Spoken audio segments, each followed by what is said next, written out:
We're live. Are you live? I'm live. I'm live. You're live. We are live. What's up, people? So, what you working on over there? Just looking at comments. People talking about me being a crybaby. You know, what else is new? I've been continue to make strides on how putting yourself, what you need to do when you're online, when you're putting yourself out there. You need to put yourself in the shoes of others. Where are they coming from? And it's hard to do that at times, especially if they're attacking you, attacking your character, or whatever, which is rare. I mean, I don't get a ton of that, but the lessons for me over time has been, learning how to put yourself in another person's shoes. And then if you can approach it from that angle, you can pretty much get anybody to come around to maybe not what you're saying, but just come around to reality. If you go after them, then they're going to come right back at you. They don't have a choice. So it takes you a while to learn that kind of thing online. It's taken me a long time, but everybody thinks they know how to do it until somebody comes at you. It's tough. So just personal. Reading through comments. I enjoy reading through comments, like on YouTube videos and on Instagram and stuff like that. I learn a lot. You learn a lot of stuff. Most of it, it's not that there's a lot of learning worthy comments. There aren't a lot of them, but occasionally there is. And if you get lots of comments, then if you learn one or two things here or there every day, it adds up to a pretty decent summation, of information. So. Yeah, well, remind me to we'll talk a little bit about what I've been talking about inside the hex and the whole idea of wholesale, and continue to get reminders of what the solution is. So maybe we can talk about that after we get into it. All right, I'll make a note here. Let's see here. From Addison Jordan, first one in the chat today. He placed a big order with us this week. That was nice. I like that. Hey, Matt, I have Sonax Perfect Finish, Mm-hmm. Sonax Cut Max, Yep. and Jescar Correcting Compound. Yep. Have the yellow microfiber pad and yellow foam in 3-inch and 5-inch. Mm-hmm. What would be your process to do an F350? He's got the big truck. Yeah, I mean, I would first try and see what happens with Jescar. You're almost always going to need to do 2 steps. I mean, I'm almost always doing 2 steps. Rarely you're going to do a 1 step. 1 step is if you're just willing to accept mediocrity, right? And now, if you're a professional detailer, I mean, maybe somebody doesn't want it. They don't care. They're mediocre. Their customer's mediocre, and they don't care about it, or they don't value shiny paint. So they just want you to shine it up a little bit and make it a 10-footer. 10 feet away it looks good. And so in almost all instances, like my brand new GTS, I'm in there, it came in GTS, I'm polishing. I mean, could I have just 1-stepped it and coated it and called it a day? I'm sure, but then I wouldn't have it look as good. And so I would see what Jescar looks like in a spot. If that doesn't get it out, then maybe you go to Cut Max. Cut Max is quite a bit more aggressive than Jescar on most paint. So I would probably do yellow pad, so your group is microfiber. The yellow's fine, yellow's great. The only difference is the interface, the backing. The white is a little softer, a little cushier, and the blue is harder. So yellow's a good bet to have.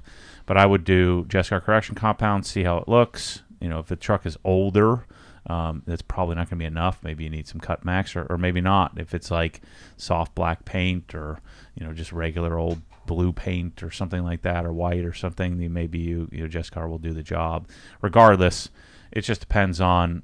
I guess it depends on how great you want it to, how perfect you want it to be. And the big old truck, lots of paint, and so maybe you don't want to micromanage it. You just want to do it. And so I would just do a spot with Jescar and then a spot with Cut Max to see what it looks like. But if you can get away with Jescar, it's going to remove less paint, so it's going to be a better choice. Robert Dean says, I placed 2 orders this week. Looking forward to dialing in my cars before winter. What company do you recommend, Matt, for quality colored lug nuts as well as metric sockets? Thanks for everything. First, to finish his Addison's was to finish polish after that. So I forgot to mention, use your yellow foam and finish with Sonax Perfect Finish, regardless.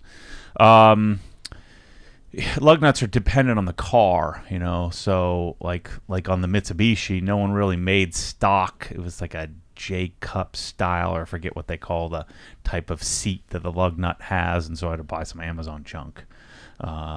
The you oftentimes have a difficult time finding like really high quality ones. So racing makes those ones I put on the M3s and the BMWs that are a titanium stud conversion into a really expensive lug. That's not for every car. That's only for cars where I know that no one's taken the wheels off of my car except for me. I would never let anybody touch those lug nuts at a dealership or something like that.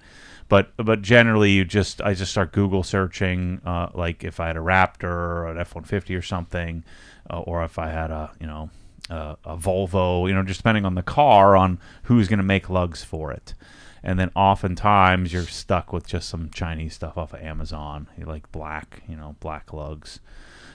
But if you're into Japanese cars or something like that, you can always look at like Volk and Project Kicks and things like that. But their best bet is to start Google searching, try to get into the forums, figure out, first of all, know what size you have, what type of lug it is, whether it's a bolt or a nut, and then you can start searching around to try to find what works best. If you're going to do spacers, like on my GTS, I've got Future Classic spacers, and the spacers come with extended lug bolts. So, there are different options there. How about metric sockets? If he's probably talking about like a socket for his lugs. Check out the Koken, Koken. I haven't gotten them yet, but I think that's going to be the best lug remover socket that exists. That's from what I can tell. It looks really awesome. Schwaben, Hazet, Sonic, and all of them. They're all like just a Chinese knockoff, and that little plastic protector always falls off. So the Koken lug removal ones, they're also slightly extended. They make it like a longer version in like 17, 19, and 21, which are your common sizes.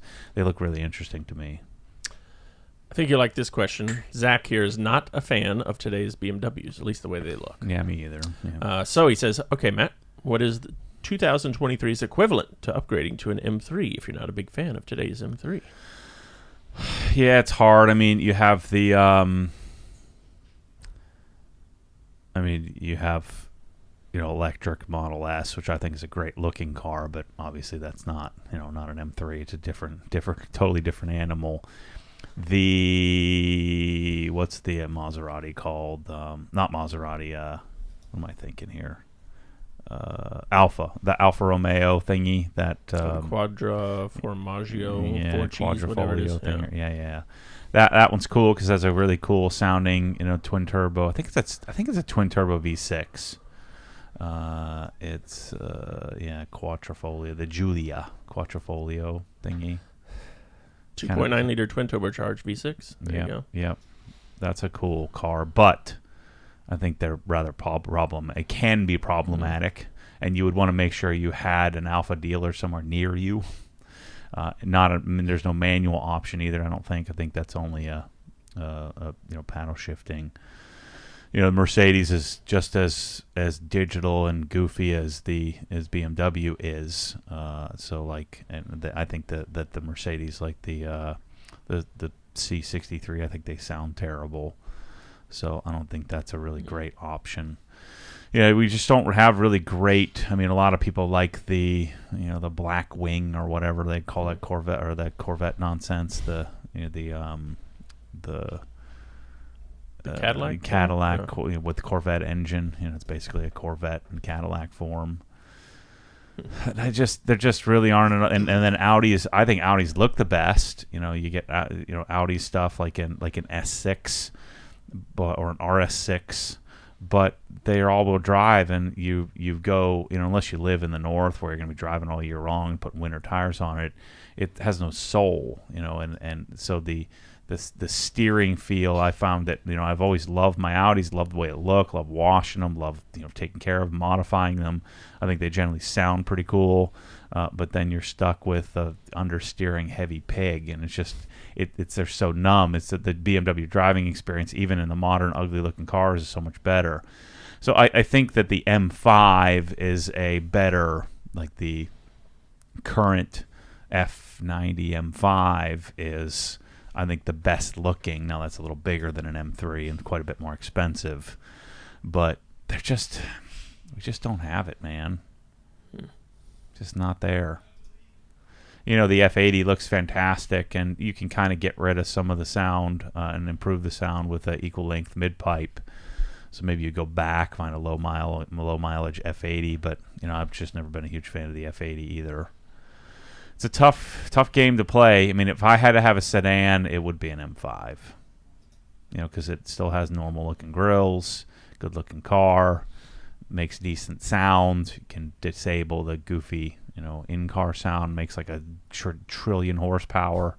It can be a cool car. Cool looking car too. Livin' Life says, Happy Friday, all. Seems you're awfully busy lately. I'm loving it. So much so that I've yet to catch up on all the content. Yeah. Thanks, Livin' Life. Yeah. I think I kind of feel like I've been drinking a little bit from a fire hose, but there's more stuff coming up. We're going to be doing a cool outdoor kitchen project at my old Woodgate house. We're going to be doing the Adam LZ project, so we're in the final throes of organizing that.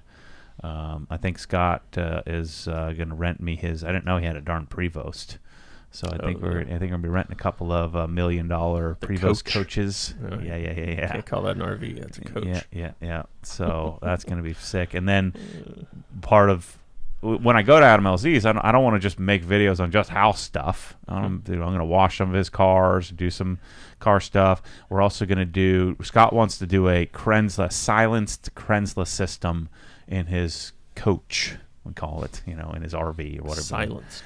Yeah, so we're going to put like a shroud, build a shroud around it and do like a Krensless system. We might even do that might make sense to do a 1622 in there. The only problem with the 1622 is it's weak, but it sounds like it's super, super quiet. So if we're just doing like basic rinsing and stuff, maybe we would go to something like that. Let's see. James Strother wants to know, hey, Matt, how's the carnivore diet going? I'm starting it this weekend. Yeah, I'm doing great, man.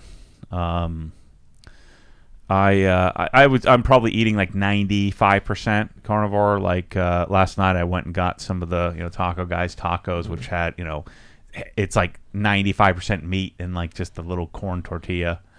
But yeah, generally I feel freaking great. I've been leaving here at like 7, 8, 9 o'clock at night because I just can't stop. Like I just keep going. Whereas before I'd be like 6 o'clock, I got to go take a nap.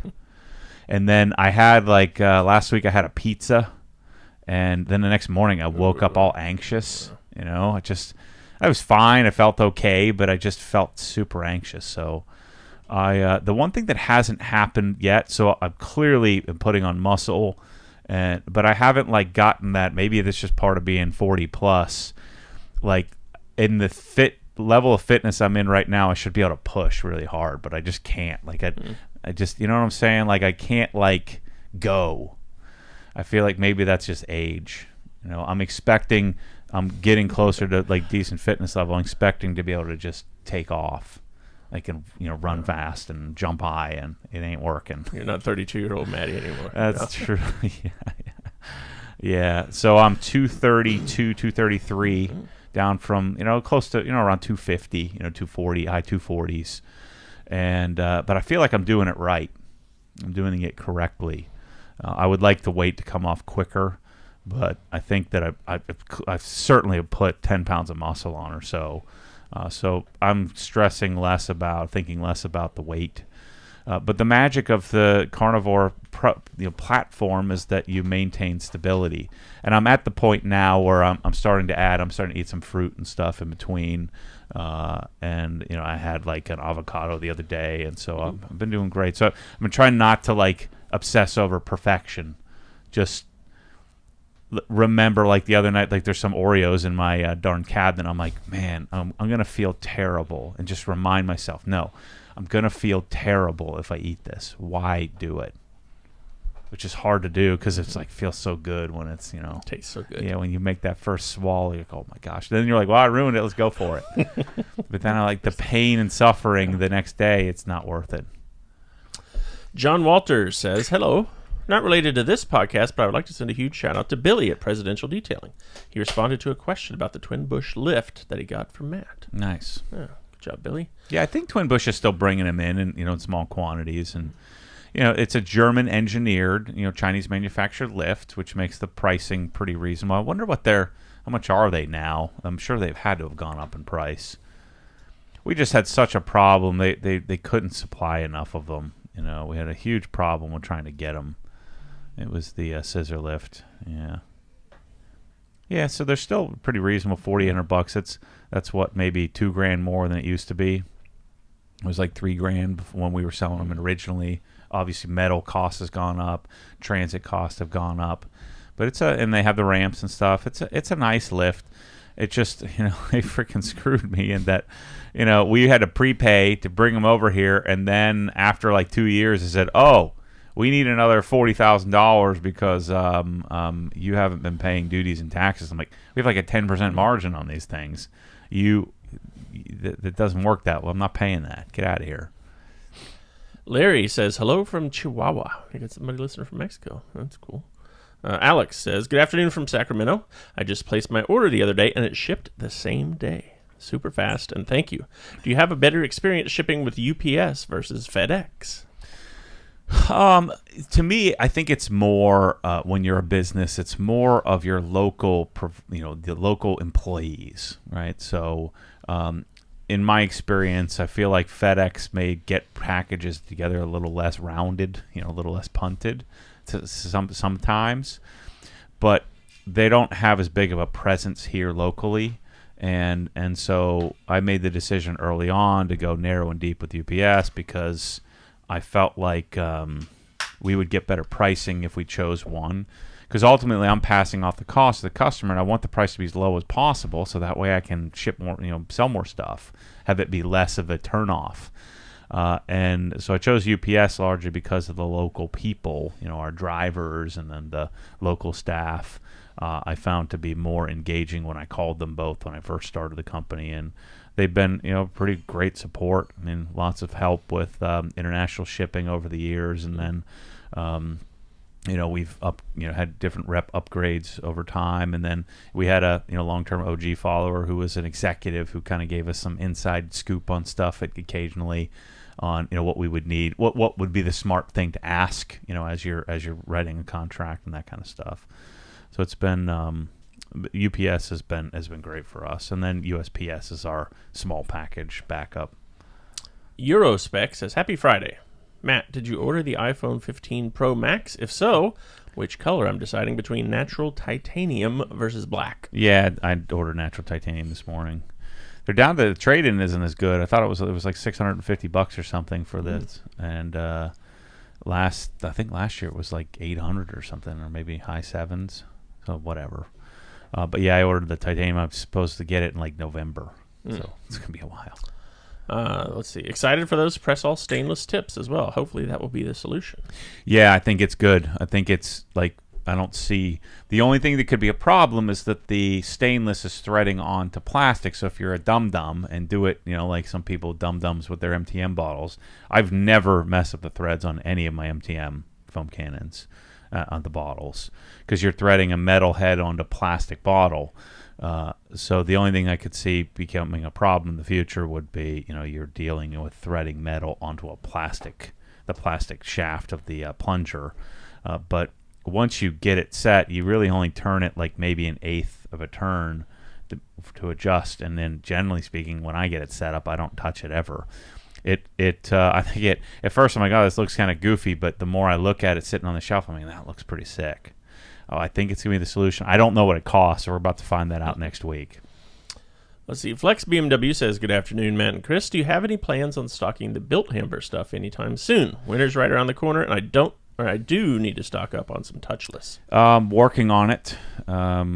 I'm currently, I don't know if I can talk about it. I guess I can. I don't see why not. But I'm currently talking with Pete. I talked to Pete, 3 years ago about this, Pete Amber. And so I've been talking with him about my vision for what a product should be like in the U.S. And so we're kind of ironing out some of the details to see if it's possible that we could bring it in. So the answer is yes. I think we're probably 75% of the way there to bringing it in here. And the key metric for Pete is he wants to keep the price as low as possible. And so we're working on all the costs, the underlying costs of it. How do we get it here? How do we get it here in reasonable quantity? And how do we not jack up the price on us, North Americans? But my plan, my hope is to be able to bring it to U.S. and Canada. So when we get our Canadian facility, we'd bring it directly into Canada as well. I think Canada is a great candidate for pre-washing and stuff, and the touchless is amazing. So, and then so I'm hoping months. Yeah. So to get to your question, Flex, it's not going to be when you need it, so you can find it. Yeah, but you can't get it. No. It's not here, so you're gonna have to pay to ship it from the UK, which you can, but it's not here. Shaz29 says OG vacuum is going up this week. I can't wait. Yeah, you guys need to buy a vacuum. I'm telling you, it's so freaking good. I turned it on the other day for some guy, and he saw his eyes like pop out of his head. He couldn't believe it. He's like, "How's the suction?" And I'm like, I turned it on. He put his hand on there, and his eyes just like, it's freaking so good. Just buy it. Don't be afraid. It's super easy to install. As long as you have power, you can install. It's like 2 screws, and then if you buy the hose reel underneath it, it's 6 screws. 4 lags and 2 screws, and you got the thing mounted, and then you can set it up in probably an hour and a half. It's amazing. He follows up that with, does it make sense to have Rupes reveal light and strong if I already have CarPro Eraser and G-Technic Panel Wipe? Funny you'd mentioned that. I just made that decision yesterday. So I've been using light and strong for like a month now. I've been polishing a lot of cars. And so, the ones that I currently have. So I have Panel Wipe, the new Panel Wipe, and I have Eraser. Eraser's not going anywhere. Eraser's the bomb, right? Eraser's I think one of the best products that in existence. I don't know what's in there, what they're doing with it, but it's special. And so Eraser is the base, which I'm using like most of the time. And then I don't really like light very much. I feel like it's too aggressive, but not aggressive enough. Right? It's like you can't really spray it directly on the paint because it'll leave some staining. It evaporates too quickly, but it's not aggressive enough to be like a panel wipe level prep.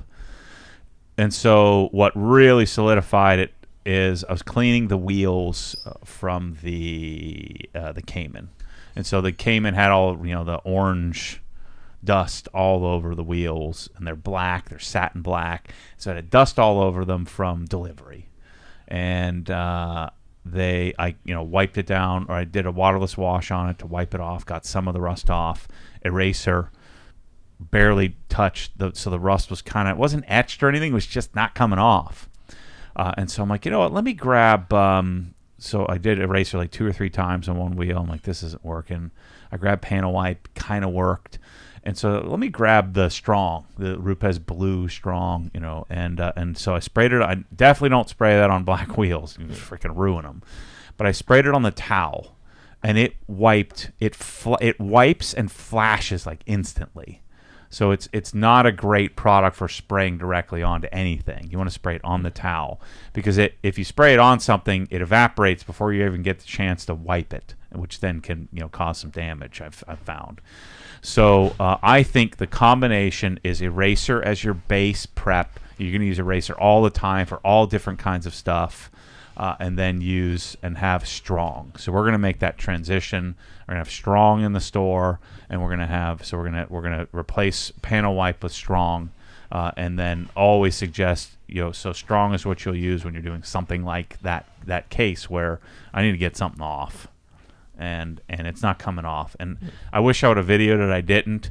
It was magical. It was like just this, like you wipe it and it would make like so you can always see this on satin black. It would make like a perfect like wet, and then as you follow it, like follows your towel and just flashes. And then I could see the rust just coming, and you could see it on the towel just coming right off with like 2 wipes back and forth. It's just really, really great. But it's an interesting product that so I think the way that I do things, the way that when I'm prepping wheels eraser to clean, heavy eraser, because you can hose stuff down with eraser and not have to worry about it. It's because it's not super, super strong, but it does a great job of prepping.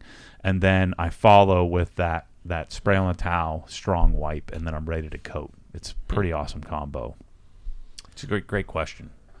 Tagus says, I would love to see the renders for the shed project and what the plans are for the interior. Yeah, I have no idea. We don't have renders. They're in Mike's head. Yeah. That's what the renders are.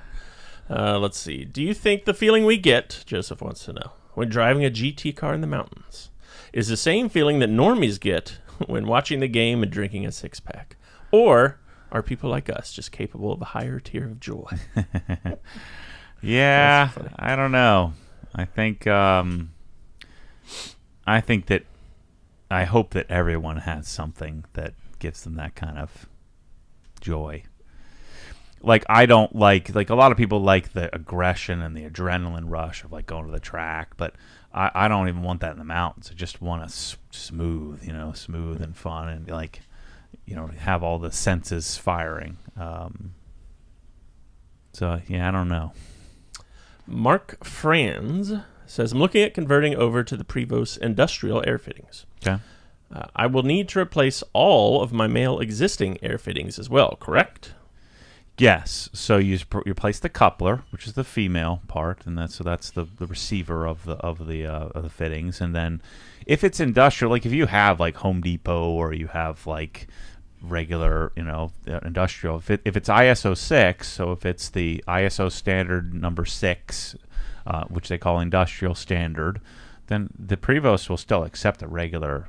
It's just the head profile of the coupler needs to match the head profile of the plug. And so the most common head profile in most of America is ISO 6 industrial type. The other type that's common on the West Coast is TrueFlate. Forget what the ISO standard for TrueFlate is.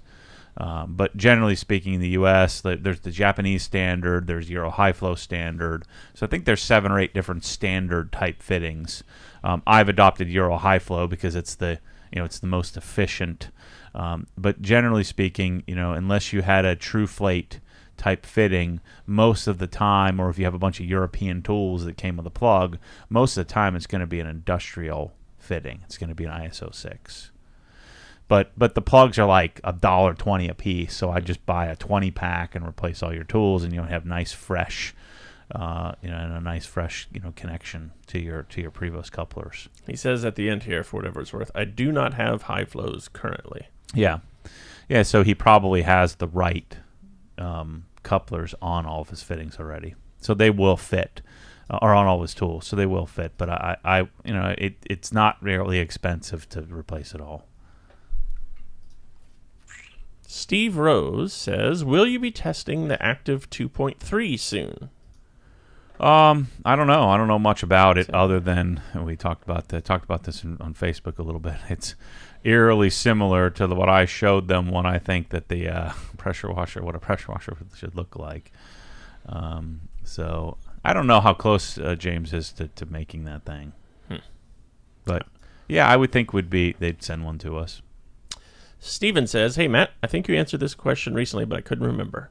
What appliance brand do you typically go for when it comes to refrigerators, and do all your appliances have to match with the brand?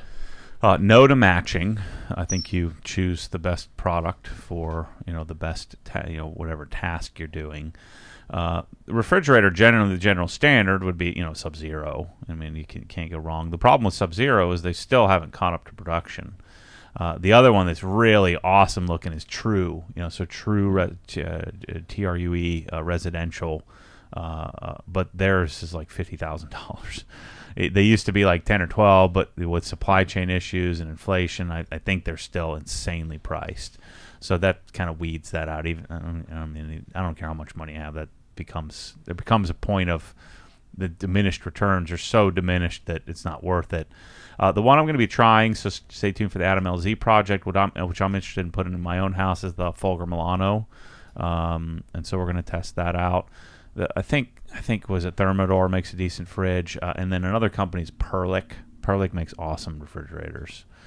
They just don't make a lot of the proper size that you'd want, like a dual 36 or something like that. But On the low end, you do like GE Profile or KitchenAid, but those are all very similar. So I'm talking on the high end, Sub-Zero, Fulgrim Milano, Perlick, and True. Got a couple super chats here. Okay. One, MW_F80, $100 US. Have a great weekend, guys. Well, thanks, man. Appreciate you. And then P Diddy 97, $4.99 US, and he says, high mileage Lexus Club Unite. Mine's not high mileage, by the way. 2004 LX 470. He's got 366,000 miles on it, on his way to 400,000. Paint is in relatively good condition. Yeah. Repainted in a few panels. Should I bother ceramic coating? And if so, what? Yeah, I think you probably could. You just do a nice little light polish on it, and the coating certainly isn't going to hurt anything. I like CSL, G-Technic CSL, and topped with XOV5. I think it'd be worthwhile. Yours is not high mileage. What do you got, like 10, 12,000 miles on it? 104,000. That's low mileage. It's all relative. That's as high as I ever plan on seeing. Ever. Never. I never plan on seeing that. It had 61,000 when I got it, so that was almost low mileage by your standards there. Squidward Tortellini says, my friends and I want to pool our money and get my friend a polisher for his birthday. Okay. That's nice. Which polisher from your site would you recommend if we could only buy one? Yep. Yeah, Milwaukee 15 millimeter cordless. So the battery powered 15 millimeter package with the 2 batteries. That's 100% what you want. That's what you start with. Tom Idol says, I love that we have a shed series starting up. Smiley face. It's fun. Yeah, the shed video's got a lot of views and comments. Yep, It's interesting. Chad Bartlett says, I got my largest order that I placed on the 17th. I got it yesterday. I'd say the new software is doing well. Yeah. Right. Yeah, we didn't break it. So my plan to break it didn't work. We definitely found some stuff we can improve on, though. So thanks for doing that, Chad. We appreciate you. Yeah, we have a video coming out. I think it's going to be a pretty cool video, sort of sharing how we put this all together, showing you a little bit of the back end and stuff like that. So I know the guys were editing that and kind of getting together. I have to sit down and do a little bit of a voiceover, an intro and outro for it. But I think it's going to be a pretty neat video that if you're interested in business and interested in the fumbling of putting a business together and the real of how it really goes, then you might want to check that out. Let's see. EH. Oh, he's also got a LS430. Good man, EH. An 04. This generation of Lexus You is guys top a bunch tier. of grandpas in here. John Brooker says, Matt, what are your thoughts on the viability of starting a dry ice cleaning business in Southern California? Yeah, I think the viability is pretty high. You just have to be willing to market. You got to be willing to work for it. And once you get that up and running, I think it's a really potentially lucrative business. You have quite a bit of cost in the material, but you can pass that off onto the customer. But I think, especially in car heavy car cultured areas like Southern California, a lot of guys are bringing in, air cooled old Mercedes, stuff like that can be your bread and butter. And if you can get in with those circles, so if you're willing to invest in the Facebook groups, invest in forums, invest in circles, getting into those areas, find the shops that are restoring cars, doing Safari Porsche transitions, stuff like that, doing all these kind of specific high-end Broncos and things like that. You could have more customers what to do with. On an average of $500 to $7,500 a car. Now you're going to spend say a week on that car, a half a week on the car. If you can get efficient where you can have a couple of guys going, you could be generating quite a bit of money as either a sole practitioner or a couple of guy team, and really do some great work and then get to touch and mess with some really nice cars. So I think it's extremely viable and not a huge investment. I think you need to spend about $60,000 to $80,000 to get the business up and running, and I don't think you need a great presentation, at least not to start. I think you just get a room, get a little warehouse, and that you can blow out every night. Get a lift, we'll help you get the air compressor and the desk and dryer, and tell you what equipment to get. You fly here, you train with Scott. You buy the machines, you get yourself a 410S. The new I need to go down and shoot some videos. The new 410S finally showed up. The first production version, and hopefully they'll start shipping soon. And you can change the darn world. Now you don't have to start with the 410S. You can start with the Evo 2, which could also work to in a professional environment. But man, if you invest that money, you're going to get a great return on it, as long as you're willing to do the work. So you got to do marketing, and then you got to do the work. This is from Nicholas. Hey, Maddie, getting back into hi-fi, considering the Heritage specials. Yep. Can I buy them from OG? Not anymore. So if you can find them, there may be some stock left at Safe and Sound, but they are discontinued. Yeah, the special 40s you can, so I can get you special 40s, but Heritage specials are discontinued. They were a short run, and I tried to get a set not too long ago. They're all gone. So if somebody still has a set in stock, like of leftover stock, that's the only way to get one. He then says he's also thinking of the Pass Labs INT25 to drive them. What are your thoughts on that? Yeah, I don't know much about Pass Labs. The more power you get, the better. It's going to sound. So that's a company I've never really spent any time with. I'm sure it'll be fine. Looks like something you'd like there. Yeah. Yeah, I mean, I'm inclined to go and, because then you're going to need some streaming, like a name, or you're going to need a node or something like that with it, high-res streamer. So, I'm inclined to almost, go, preamp and amp instead of integrated amp, but that would be a pretty awesome combo. Reed Y says he's a fellow GT car owner, GT3 and 4RS. Okay. As much as I love the mountain drives, would you consider doing a Florida drive / charity auction or get-together for GT guys in Florida sometime during the winter? Well, I can't really drive, so no, I'm not the guy to do it. I'm still confined to a rather small area. Yeah, so Mike F. has one now. We can make him do it. He'd like that. Mm-hmm. Kevin Hawthorne, our buddy in Lakeland, says, good afternoon. Hey, Kevin. You still need to come visit. Brian Verse says he watched the latest Toolbox video today. Any update on the drone? Was it code enforcement dropping in on OG? Yeah, I don't know. I don't think so. I think there's a lot of construction going on to the road and stuff, so I'm thinking they're not coming after us. CJ says, I can't afford a full outdoor kitchen just yet. Okay. Do you have a recommendation for something to store by grilling stuff that doesn't look like cheap junk? Store my grilling stuff. Yeah, I'm the wrong guy because I never had anything until I went right from nothing to full nature cast. So I don't have a lot of expertise in that. I had a Weber with just put stuff underneath it, which is terrible. So I'm probably not the right guy to ask in that progression realm because I never progressed. I just waited and then jumped in head first to like full on. EH, who has excellent taste in cars, says, I was skipping through the toolbox videos. Will the Sonic box use foam for the tools or the same tool grid as the Snap-on? Foam. So that video will be up in a couple days here, but I we put together like a little master collection of tools in foam. And that's part of the talk is that I'm spending weeks on getting the Snap-on box set up, and it's not even as nice as I did it in 10 minutes setting up the Sonic. Pantac says, have you ever gone up in orifice size with less PSI but feel more sting on your hand? This happened to me and surprised me.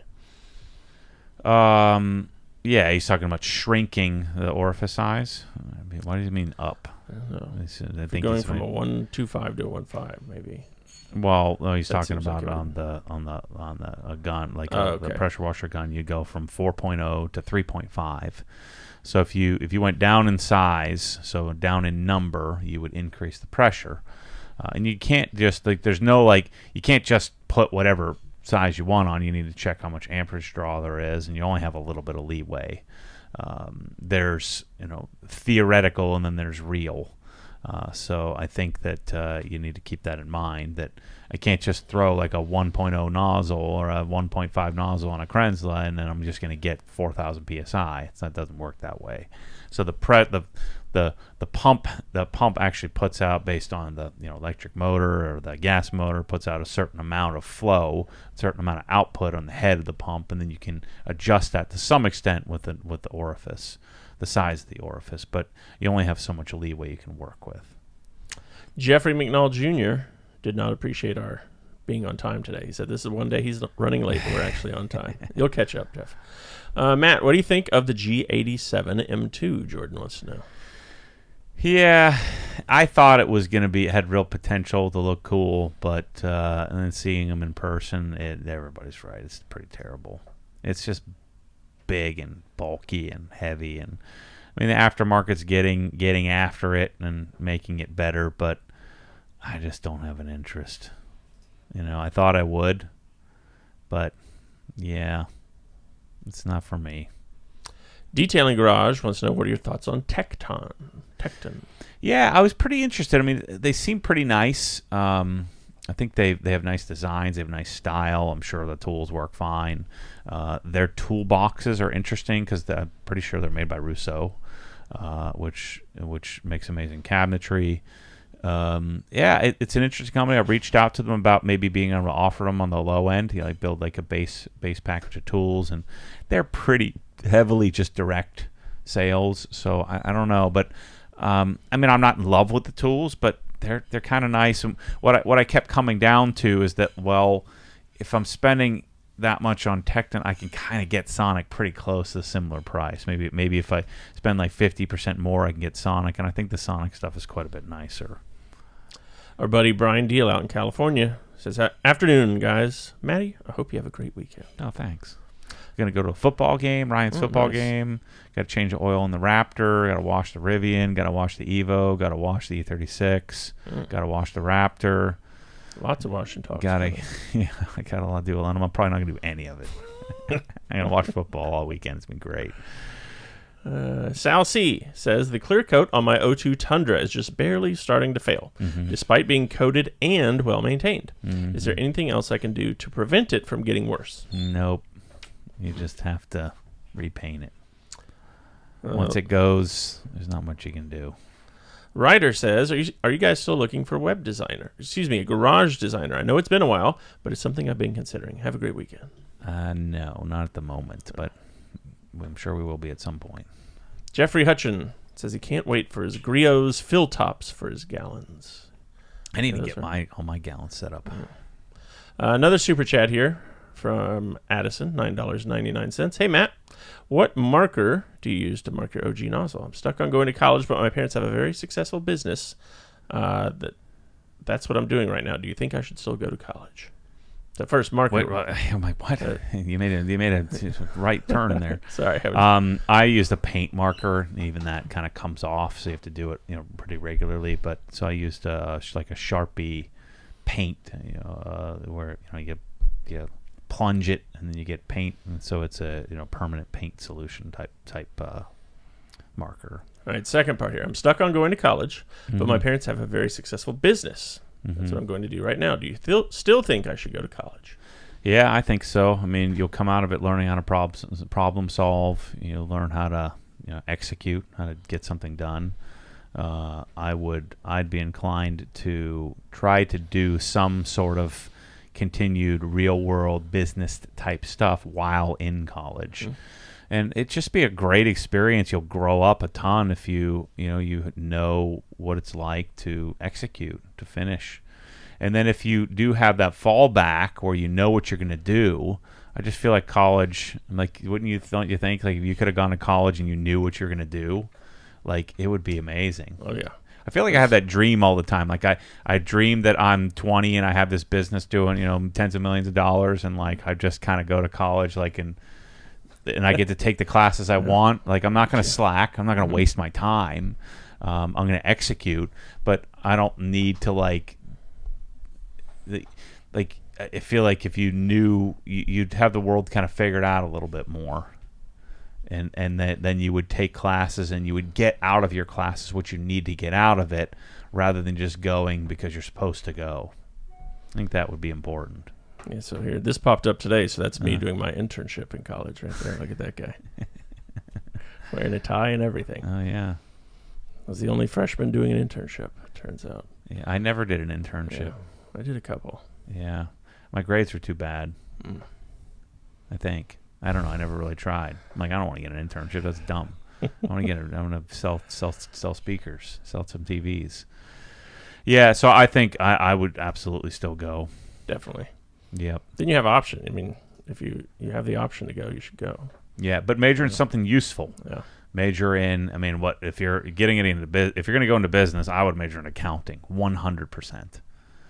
You know, if you're going to go into something else, you know, major in engineering. You know, because you can basically do anything with an engineering diploma, or computer science or mathematics in general. But you can't go into engineering with a liberal arts degree. And I wouldn't get a business degree. I would get a frickin' accounting degree. That would be invaluable. I wish I had, if I could major in one thing, as much as I don't like accounting, and how much I don't want to be an accountant, I would have majored in accounting. That way I'd understand data, numbers. Let's see. Sirin says, I want to give thanks to Ed. He helped me order the Cree CR6T lights. Nice. We need to get those in the store. They're so good. Jeffrey, important question here. Can we get an update on your Rolex and boots/jeans? What's the story? Real Man Rolex? Yeah, Real Man Rolex. What's the update? I scraped that. I ordered the little. I only really want to do the little paint protection film thing on the clasp. That's the only part that I usually hit on a watch. I was like looking at my Omega, and just from computer. There's a little, before I ordered it a while ago, I'm waiting for it, and there's just a little scrape on it. And then, so that's cool. And I ordered some JK OT 3.0s or something like that. What is that? Are those the boots? The boots, yeah, okay. yeah. JK boots. They're not here yet, though? Or No, it's an 8-week build time, Oh, Chris. wow. Well, these are custom made, yeah. Oh, 8-week build time. You have a break-in period. Good. Like your car, you can't take it past a certain RPM for a while. You got to break in your shoes. Well, yeah, JK is the handmade boots ready to work. Toughest USA work boots. Yeah. So I got some OT 6-inch height custom boots. That's custom for sure. Made by hand, tested by fire. Woo. Yep, real legit. So we'll see. There's Nick's JK. Are the two that I was interested in. This one? Custom OT? No, I didn't do custom. Custom meaning you can choose the finish and the tongue and stuff. Gotcha. But those take 26 weeks. See. Yeah. So what you do is you just get the work, and then you do the soft, and then I chose. See, I don't like that little. Most of them have that little thingy. Yeah, I don't like that. Yeah. So that's why you would go custom, so you didn't want if you didn't want to do that. But the 6-inch doesn't have that little jaggedy thing. So I did, OT, and I did brown 6-inch. So that one there, but in brown. Gotcha. It's gonna be sick. Choose lead time. Does that affect your price if you choose? I don't know. Interesting. No, that just means they do have some that are on the shelf, but they also have a lot of sizing. You have to really measure your. See, they have a couple in stock, but then it may not be the right width. And they usually have weird sizes. Size length. Who the heck wears a size 6? If you're a size 6, you don't need work boots. You need you need to be in school. Yeah, no offense, short, you guys. All right. Brandon wants to know: has Matt ever reviewed NV Car Care / Nova products? NV. Oh, the Australian stuff. No, Nick Parks has that in North Carolina, and we don't get along. So, yeah, I'm not doing it. His fault, not mine. Andrew says, Happy Friday, gents. Just used my 1322 TS today for the first time, prepping the wife's car for a polish and coating.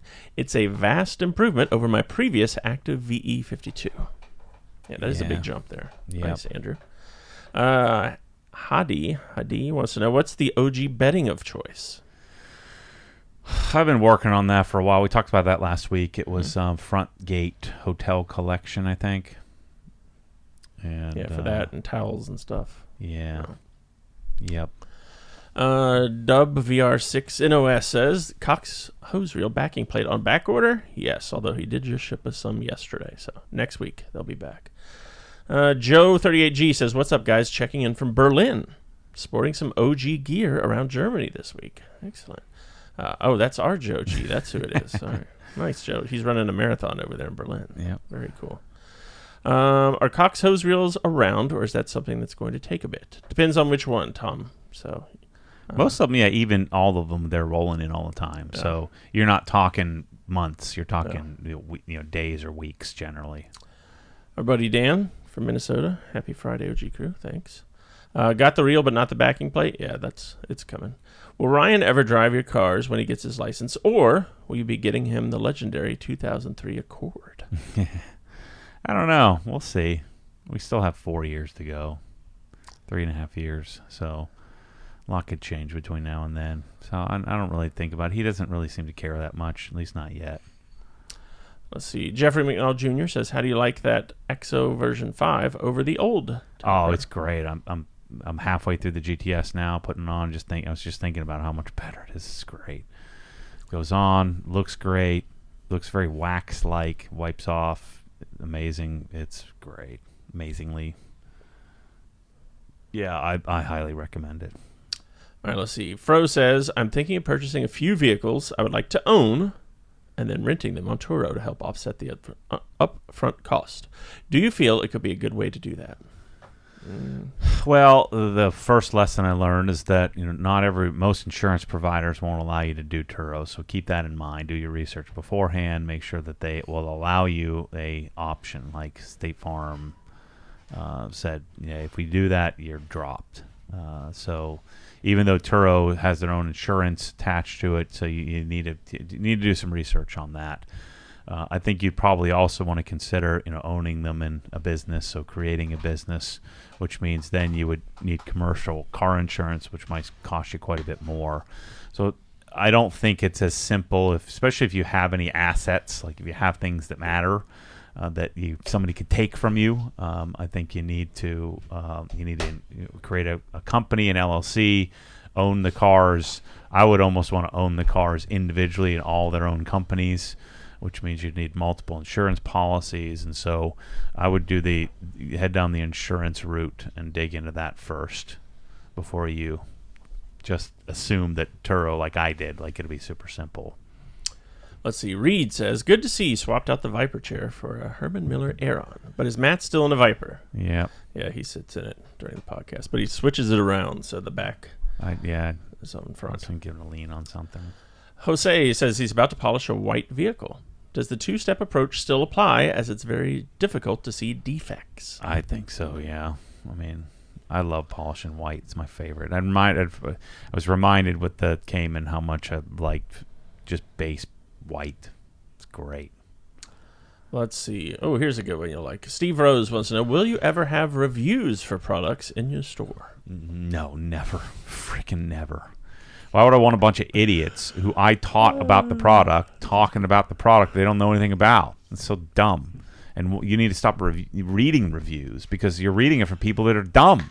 They don't know anything. The only people who leave reviews are weirdos that like leaving reviews, or people who are mad because something bad happened, which isn't necessarily like... Not that it's not relevant, but they just may have just had a bad luck. UPS broke it, or it's now I guess what people can do is then they have the star ratings. If you have a bunch of low stars, it's never in a million trillion years would I have reviews on my website, and they should get rid of all reviews on every website forever. So there you go, Steve. Frankie M says, "Matt, I know Krensla is the number one pressure washer for you, but what's your number two choice?" Yeah, AR630. Yeah, the AR630, not the hot version, the regular TSS version. Its performance is better than the Krensla, but it's just got a little bit of jank to it. Sounds a little janky, feels a little janky, looks a little janky, but it's $400, $300 less. So you're now it's not janky, but it's a little bit more janky than a Krensla. Rick Smith says, hello, gentlemen. What are your thoughts on the new ammo polishing line, and are you going to try it out? I have it, but I haven't been able to use it yet. I didn't know he had one. Yeah. Was always kind of not into the polishing. I think he was always talking about. I think it's a lot harder to develop a polish. Larry's system is a great system if you don't want to create your own system. He's just put it together for you so you can kind of use it, figure it out. I think that I would be inclined to choose the other advantage to Larry's system is that he also shows you how to do it, right? So like CarPro stuff is better. I would argue is way better. But CarPro doesn't provide you the same resource that Ammo does, where he's showing you, here's every product, here's how to use it, here's how I use it. Geon's better. G-Technic's better. But that's it. If you're a fan and you want to support, the content and all the stuff that he's created, and you don't want to think about it, I think it's probably going to be a pretty decent solution. There's no way it's going to suck. It's Larry doing it. He's a psychopath. Like, he is obsessed, and so if he says it's good, it's going to be freaking good. I'm looking for the best on the planet, and for one company to create the best on the planet, it's really hard to do. Like, you got to get lucky. Maverick says, hey, Matt, I placed my largest order to OG to date during the capacity sale. Sweet. Picked up the 2-car garage OG light solution and emit 20s for my house garage, which I'm planning on breaking ground on soon. Nice. Yeah, that is nice. He probably snuck those emits in there, and we probably lost some money on that because he got a sale and a sale. Oh, nice. Are they still 25% off? Mm-hmm. Oh, through the end of the year, yeah. Yeah. Well, that's a good move. Nice pickup. Kevin Meiser says, I predict a future OG product idea: trigger lock attachment for the Merca polisher. So here's what I think is going to happen. So I have a call, or we have like the head of the U.S. operation here in. Coming to visit us, I think next week. And so I was messing around with the app and the software, and in the app you can choose like a runtime where it automatically turns off. You can set it on RPM, like an automatic RPM, so no matter what you set it at, it'll sort of fix. You can fix those two. So I think in software they're probably going to be able to set it to where if I did a single tap, it turns on. It stays on, and until I double tap and it turns off. I don't know if there's going to be any sort of safety regulation or something that might hold that up, but I don't see why we couldn't do it in their software. So we may be able to trigger lock our current machines with a simple app-based control and have that go retroactive. So I think we might be able to pull this off. And then Jeff Franklin was talking about, I don't know why I never thought of this, it's so simple. I was talking about in the video about the battery kind of getting in the way at times. Just get the 2.5 amp hour battery, the little battery. So I told Tommy to get us those as well. And so the little battery for when you're doing those tight corners and stuff, you can pop the thing in. And Jeff was saying he polished like half a car before the battery went dead. So even though it's smaller, instead of a 5 amp hour, it's 2.5 amp hours. It still was plenty sufficient. Get a couple of those, you can roll through a whole car. Philip, he heard about our Joe G being over in Germany. He says, when do we see Matt in Germany? I don't know. I'd really like to go to Automechanica, which is like SEMA on steroids for products. And then I'd like to go to, what's the big, is it Axpona or something like that? There's a big hi-fi show there I'd like to go to. Maybe someday. I don't know. John Brooker says, as always, Matt, thanks for your business advice. Thumbs up. Yeah, I like sharing this. It's not. I wouldn't call it advice. I'm just sharing you what I've screwed up and what I feel like I've gotten figured out at this point. And then I think the biggest epiphany for me personally over the years has been like, enjoy the journey, enjoy the ride. It's okay that you don't have it all figured out. If you had it all figured out, then what's the point? So, sharing Inside the Hex, and didn't I just put one? Yeah, what did I put up there? Oh, I was talking about the Canada move and the different some of the some of the I'm looking for the right word, the some of the difficulties and how the complexities that I'm attempting to figure out. Yeah, and there were 2 or 3 videos posted this week inside the Hex, so that's what he was referring to, I think. Adam says, has the funnel for version 2 of the OG MTM foam cannon quick disconnect canceled since you guys went to griots? I told Tommy I think we should still carry the quick disconnects for the MTM. Yeah, we still have them. I don't know. We have to ask him that. Let's see. Skagman18 says, if I win a toolbox, can I trade it for a cabinet array instead? I'd rather have MSS cabinets worth the price of a box. Maybe. I can always be convinced. Just can't tell the lawyers. Yeah. Kyle, our own Kyle Henderson, says Cree CR60 and the SLG lights are in the store now, ready to roll. Oh, okay. Sweet. Scott Taylor says, greetings from the UK. How's the OG shed coming along? It's giving me motivation to build my first garage. Right now there's a floor, and that's all we have. We have the footing, the footers, and the floor. So, but he's working on it again next week. Matt D says, hey, Matt, there's a 992 GT3 RS for sale in Orlando. Only $460,000. Next giveaway? No. That would be a pretty big sleigh right there. Yeah. I knew I shouldn't have read that one.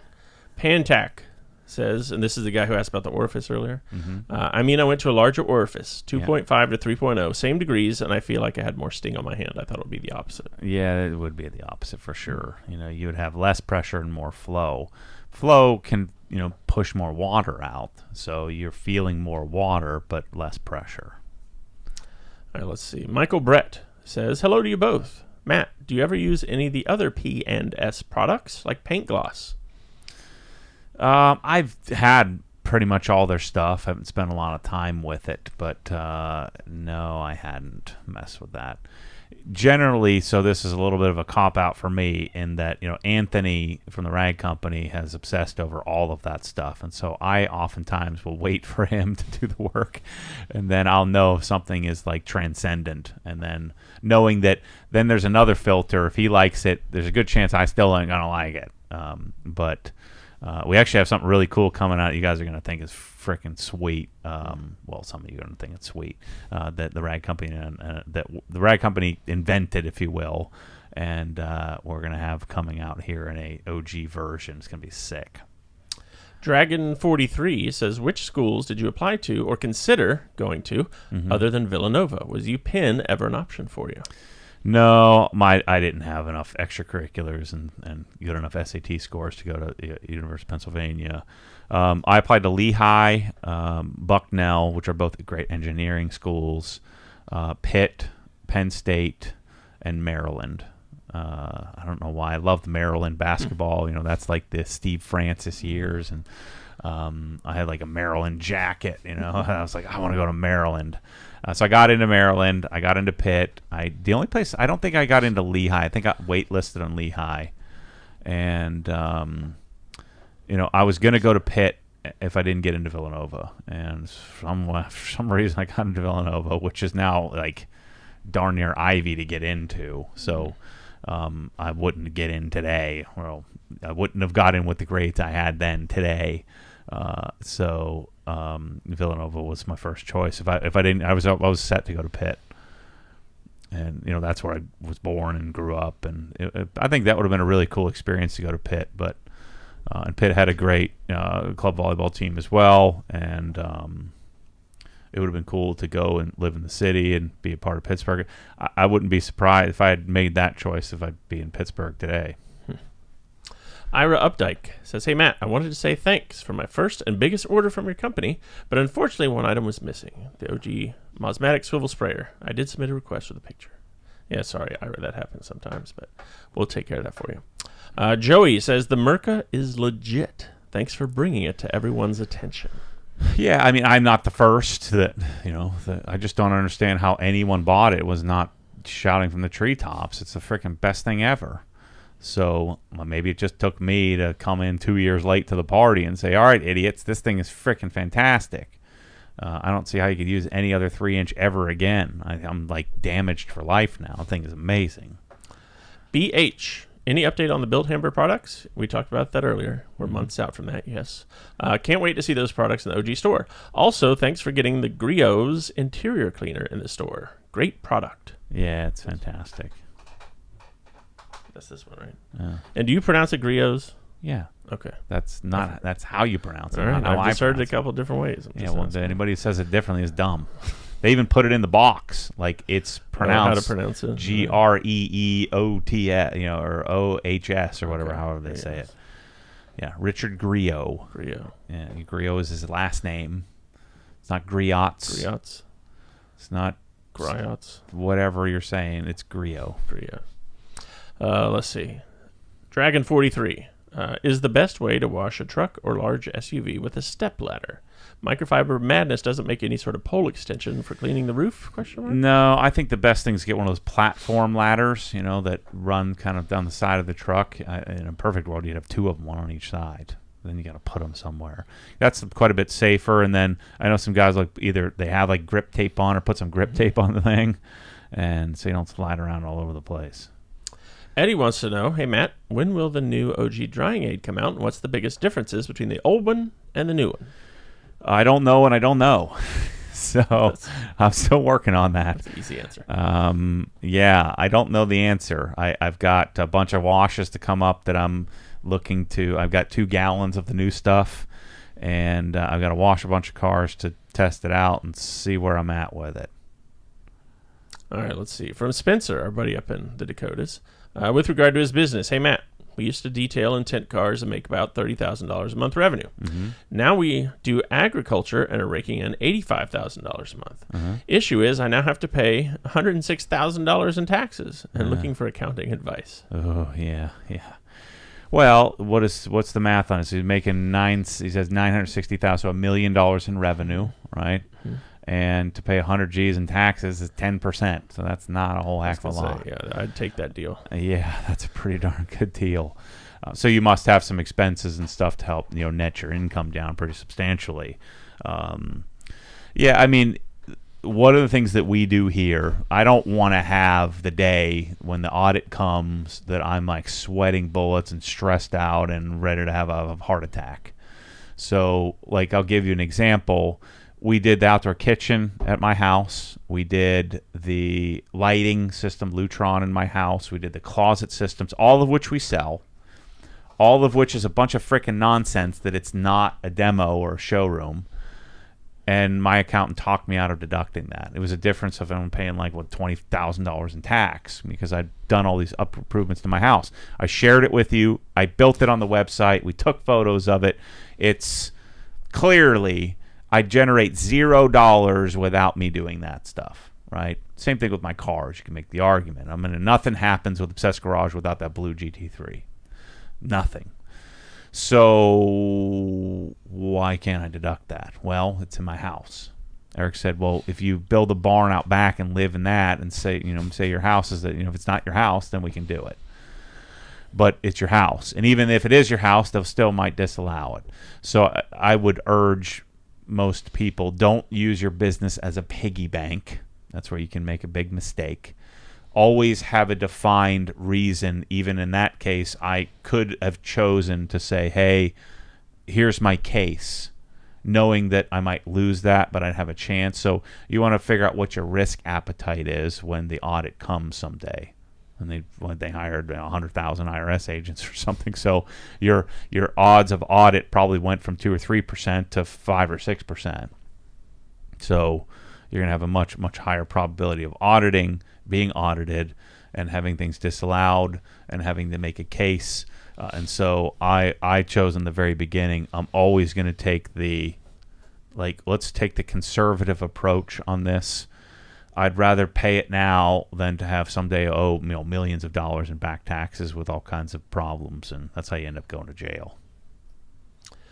Delta Gamma 82 says ammo is overpriced, and the naming convention of the products is ill-conceived. You got to stop using that term overpriced. I mean, that's such a, not him, but see, I'm maturing here. That's such a loser's term. Like that's how a loser would speak. Like that's overpriced, or basically what you're saying is that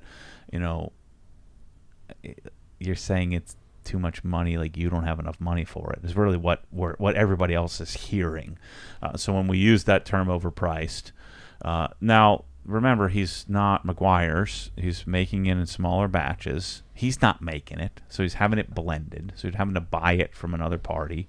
I mean, shoot, my darn moniker, a lot of people on a lot of sites I see overpriced garage all the time. Like, there's this guy, I had to block him on the darn, because he won't respond. But he puts these big, long comments in the Facebook group, or on my YouTube channel, talking about how you can buy everything on the Obsessed Garage site for 50% less elsewhere by just Google searching. So, well, the first problem with your argument is that most of the stuff on the Obsessed Garage website nobody knew about. So you're using Obsessed Garage for the information to Google, because otherwise you wouldn't have known about it, right? Not everything, but a good percentage of the stuff. Now, maybe you knew about it because I've had it out for a long time, but when most of the things, when I brought them out at the time, no one knew about it, then I make it known, right? And so there's, to like intelligent, rational humans, they, that's a value to like somebody who wants to pay it forward and wants to do right in the world. And so that is, using the term, overpriced is just not correct. And so he's making stuff that doesn't exist, right? He's making stuff that now there are alternatives to this similar product. And a lot of the things, Larry's done a lot of things over the years that have been firsts. He was the first to show you how to polish a car on YouTube, for gosh sakes. To a lot of people, there's a lot of value in that, and they really do value it. And then he's got better bottles and labels and his branding, and so that costs a lot of money to like make it look a certain way. And he's partly doing that, I'm sure, for himself, but he's doing that as as a brand building thing. He has an amazing website. He spends a lot of time on creating content, and so a lot of people want to support that. And so the price you're paying is for all the extra stuff, all the extra, all the extra stuff that he's figured out and taught and stuff over there. So a lot of people are willing to pay for that. Is the product, that much better? And is the product, worth, the price that they're asking if you're comparing it to stuff at Walmart or high volume that doesn't provide any value other than just the product? Sure, you could make that argument. But that, when you say things like overpriced, you're showing your naiveness of some of the back end effort. Like you could say Waterstone, these new faucets that I'm really interested in that are twice as expensive as everything else. One would say, well, that's overpriced. Well, I went to the factory and saw the different steps that they take. Now, you also have to keep in mind that for Larry or for Waterstone or for Obsessed Garage or for companies to generate and create, whether it's content or make a better product or have a better process, it costs a lot more. And so I would argue that Larry's margins are probably very similar to some like Mother's or something like that. In fact, Mother's probably has much bigger margins.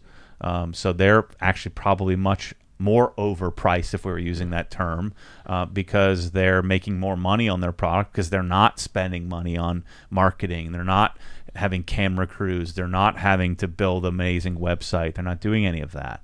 They're just vomiting out volume. They're not doing, the product testing, and they're not doing those kind of things. So I just urge you to drop that moniker because you're missing something. You're missing a lot of the back end. It doesn't mean that you value it. It doesn't mean that because you don't value it that you have to buy it or you're an idiot. That's not the case. Maybe you don't watch his videos. Maybe you don't like how he looks, how he talks. Same thing with me. Maybe you don't like how I look, how I talk, how I speak, what I say. Maybe you don't like that. I'd say you're a freaking baby then. But that's why people don't like certain things that I say or how I look or whatever. And so then you go to that kind of loser term of, well, everything's just overpriced. But that's just not true.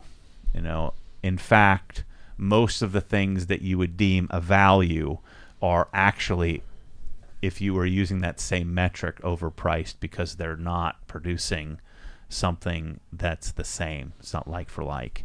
So I had this issue with, and I've been noticing this a lot. This is what I want to talk about in the beginning. I've been noticing this for years where I was doing something similar like what that guy was saying of, using a term like overpriced, but I was doing it in sort of a crybaby way of, there's so many products that are on the Obsessed Garage website. There's so many products that I pioneered. Some products I even kind of invented certain things. Or I had a great relationship with somebody that made a suggestion, the PP plug that made suggestion on this thing, or that's a really small example of something like I didn't even think of that, but I had the platform, and then I had the relationship with the gentleman or we were talking about the Cox hose reel plate. I never even thought of doing that, but I did have the platform to maybe launch and create the product. And so what I've experienced over these years has been a lot of market making in a product, which then eventually leads to some copying and then some emulating, and then some, then it gets to the point to, there's capitalism, and then there's Chinese IP theft at the bottom of the thing, right? There's healthy competition. I came in to this garage space. Griot's Garage was already there. I came into detailing. Adams, Ammo NYC, all these companies were already there. So I'm coming into competition, esoteric, detailer's domain. So I'm coming in to a space that they already occupy. Capitalism dictates you come into that space, and especially if you're disrupting, you come into that space and you're going to create some competition. There's basic competition. But at the bottom of the rung is you have Chinese companies buying booths at SEMA and going around taking pictures of things and then knocking it off. It's just pure theft. That's beyond copying. That's more, I'm trying to steal ideas and then I'm going to make something cheaper and almost never better. That's where the Chinese lose out. But in my area, it's been, I come into this area and I don't have great relationships with some of the originals, just like they probably don't have great relationships with some of the originals before them, because they felt like I was coming in and taking some of their business. I would make the argument that I'm not emulating. I'm not copying anybody. I think that's that one Leo guy's big problem. He thinks I stole everything from Esoteric. He doesn't know those conversations. He doesn't know how that went down. I went to Esoteric. I went to 12 other places to be trained, and to hone my skills and really to confirm what I was doing was correct. And I don't do anything. We don't even do the same thing. They have a detailing business. I'm not doing that. I'm building garages and all the things that go in it. So there is, but inside of capitalism, you also have, you have emulators. So people that they see somebody like Larry or somebody like me, and they say, well, I want to do that too. But there's a certain subset of people that don't have an original idea. I think my friend Pan the organizer, he gets some flack sometimes for just reviewing products, but there was no one reviewing products, right? There were guys like me that I'm doing something. I'm not reviewing squat. I don't want reviews, and so he started out reading the darn back of the bottles of things. It's amazing. It's a genius idea. You come in. And so he comes into detailing, and all the detailing people hate him just like they all hated me, and they hate Larry, and they all hated this new disruptor coming into a space, but he's doing something totally different than what anybody else is doing. And then he generates a business from some sponsorship revenue and AdSense, and it's a different business. and he's reading bottles and talking about his experience of the bottle and or the product, and he doesn't like make stark claims and like he gives awards out, but he doesn't. I think people give him a hard time because he doesn't like say this is the product. It's like, well, because that's not what he does. That's what I do. That's my thing. This is the product that I like. But we're technically in competition, right? Because we're occupying a similar space. But yet we can make videos together. We can be friends. We can collaborate. We can do things together because there's an additive force to the marketplace. But then there are things where you have emulators and copiers. And so that becomes really, really frustrating. So in the beginning, I didn't know what to do because I'm begging all of these companies like Mosmatic. I had to beg them to let me even sell the stuff. Then I had to beg them to bring in the Mosmatic gun, that they didn't have a picture. This is the part that when people get mad at me for saying this kind of stuff. But this is the truth. Like, I'm in the catalog. I'm like, man, that Mosmatic wand I accidentally got. I've told that story before. How I accidentally bought the wrong wand, and it was the right one, and it's the one that we now all use. And I didn't realize that there were like at least 75 different iterations of that wand. And it was so funny when all the copiers came out and trying to sell it and trying to get it, somewhere else for less.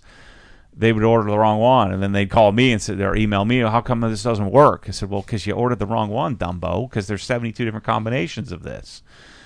And so it's just it's been really frustrating for me to beg, please let me sell this. I think I can really make your product take off.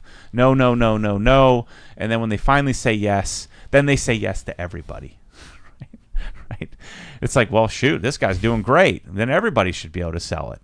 And so then the only people that call, so the Pan the Organizer, the Larry Cosilla, the originators, the people that come up with new ideas, the esoterics, the Detailer's Domain of the world, the Obsessed Garage of the world, the original idea people, they never call because they're doing their own thing, creating their own ideas. They don't call and say, hey, I want to sell that too. No, it's the non-original thought where they're just trying to make a living, trying to capture a piece of the pie. The problem has been for me is that most products, like say the Mosmatic gun, they can only make a pie that's this big, that's 6 inches. They can only make a 12-inch pie. That's all they can make because they don't have enough production capacity. And not to mention that I don't know how many pies I need to sell because I don't know how many people are even interested in this because it's 2 times the price of everything else. Back to our overpriced argument. So I go to them. I accidentally buy this wand. I call them. I beg. Please let me be a customer. Please let me buy these from you, and please let me tell everybody in the world about it. And then they finally say yes. And then after they say yes to me, they say yes to everybody that calls afterward. But of course, nobody calls until after I've set them up for it. I've already promoted the product and made the product viable. So we have this viability start by me showing people, man, look at this great thing. By the way, this gun. There were it was like page 60 of 100, and there's I remember it this catalog doesn't exist anymore because of a new catalog, but there were 4 options. There was a picture of one gun, no quick disconnects or anything like that. It was the weeping gun. On really high output gas pressure washers, they need to weep, so they need to leak a little bit so it doesn't blow up the line, build too much pressure. If you're doing 5,000 psi, 6, 8, 10 gallon per minute pressure washers, you need a weeping gun. So there was a picture of the weep. I don't even know what weeping meant. But there was a gun with a swivel. And I'm like, man, I wonder what that gun is like. There was no picture, just a description, whatever, 23.785 Mosmatic gun with a built-in swivel. And so after I finally became a dealer for the company with Jamie, who's now a good friend of mine, who we made the OG Spec gun, the OG Spec wand, and sort of changed that whole dynamic, he says, Matt, you don't want that. I was like, no, I think this is what I want. No, you don't want that. You don't want a swivel in the gun because in the commercial space, you don't want the gun to break and then you lose your swivel, or the swivel to break and you lose your gun. You don't want those 2 things together. I said, look, we're not beating these things up like a professional, if you're cleaning skyscrapers and stuff. We're not using this 12 hours a day. We're using it 1 hour every other week. And so I don't think it's going to be a problem. I'd like to get one.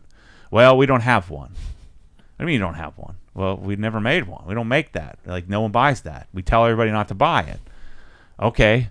Well, how do I get one? Well, we can bring one over from Switzerland, but you're going to have to pay for that.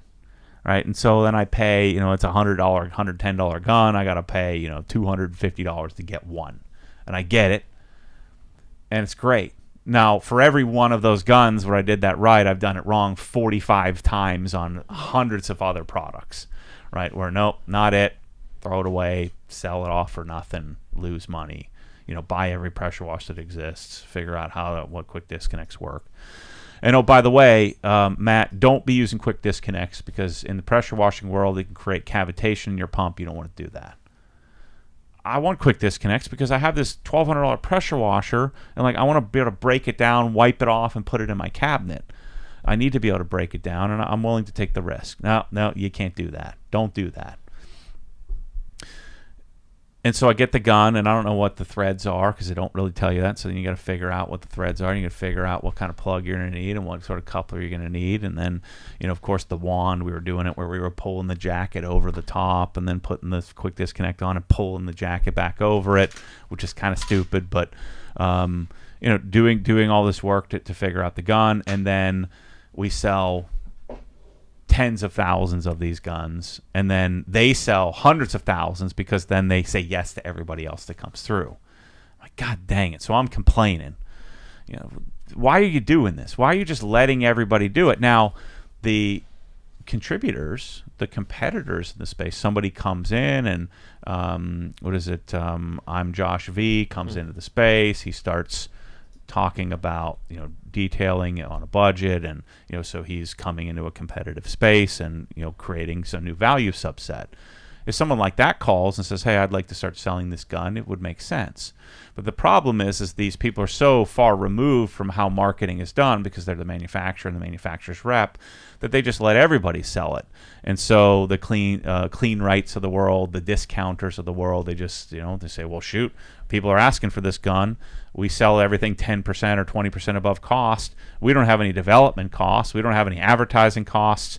We're not making any videos. We didn't even know the gun existed. Let's get it in stock and let's sell it for $30 less than what Obsessed Garage is selling it for. And then that turns into everybody starts selling it. And so the moral of my story here is that I was having this same argument with the manufacturers behind the scenes. I've been telling you guys about this forever. It's like, why are they doing this? This is nonsense. I'm doing all this work. I'm chopping the trees down in the Amazon with a Swiss Army knife, more like a butter knife, and I'm paving a super highway through, and everybody just gets to come rolling through. I need to figure out how to put a toll booth on that darn street. So that way in the future, products that we make go like, the active, without us, the active pressure washer sells dick. It doesn't happen. It's not that we're great. It's just that I'm the guy in the pressure washing, and so I find it, and then we make it go viral, and I'm getting nothing for that. So for every one I get to sell, they get to sell 20. And we were supposed to have some sort of royalty deal, but of course that didn't. Now it's too late. Now they made it. Now it's over. So I'm getting nothing. So in the future, I need to be able to figure out how to put a toll booth on that, but not charge the customer, but make it so that when to bring a product, we develop a product, we make a product go and become a thing that then maybe I get something for it. And so I had to figure out how to come up with solutions instead of just complaining, overpriced, using these terms. I'm getting screwed. Well, what do I want them to do about it? I've got to figure out how to do this. And so I keep getting these reminders. So I have this guy in Australia, and he's bought a couple of things from us. So I assumed he sent me an email. Said, hey, Matt, I've got the Mosmatic gun. I got your Mosmatic gun. I don't know if he said your or not. He said, I got the Mosmetic gun, so I'm assuming he ordered a Mosmetic gun. And I just changed the fitting on my Krenzel 1152 TST. I know he's not buying the Krenzel from me. He's in Australia. I know that. And I know there's a good chance that maybe he didn't buy the gun from me. But usually when you don't buy the gun, you have to keep in mind that the fittings aren't all created equal. They're not all the same profile. And so sometimes you can end up, especially if you're in Australia, they don't have full access to everything. So I'm telling the guy, I'm like, hey, you may not have the exact right stuff. What do you got? Because you may have some sort of janked version of it. Because the OG spec gun and the fittings, the T304, because he's saying he bought the T304, he took the description off my site, cut and pasted it. And which he probably actually cut and pasted it from somebody over there, which cut and pasted it from our site. And they think, well, we're in Australia, so we just copy, no big deal. And so he has the fitting, and he's like, it just doesn't feel quite right. And so I'm saying, like, I'm not disparaging or anything, just saying, look, you may have some janked version. I've seen this happen where people think they're getting something that's incorrect. He's like, no. And then he got all offended. I'm like, what are you talking about? He says, why are you offended? No, I don't. I assure you, it's authentic. It's the same thing you have. It's authentic Mosmatic. I'm like, okay. Did we sell it to you? And so then I go and look, and of course we didn't. And so then what do they have over there? So they have the original Mosmatic gun that I found in the catalog. And why, if that gun has a purple nameplate, why do now all the original Mosmatic guns in these other countries and the detailing retailers, why do they have a blue nameplate, which I chose for the OG spec gun? And so why does it have blue on there? Why wouldn't they just leave it purple? Well, because they want people to think that they're getting the same thing. And so this guy's assured that he's got the same thing. So now he's yelling at me. Like now I'm this like complainer. Like I'm like, dude, I'm telling you, you probably have a plug that doesn't match the profile of the coupler because you're getting some. They think that they're getting, but these are companies that don't know anything about this. They're just emulating. They're just copying. They're just they're going to Mosmatic, and then they don't know what to order, and Mosmatic doesn't even know as much about this stuff because I literally invented it. Me and Jamie from Mosmatic invented the darn OG spec gun, and so then he sends me a picture.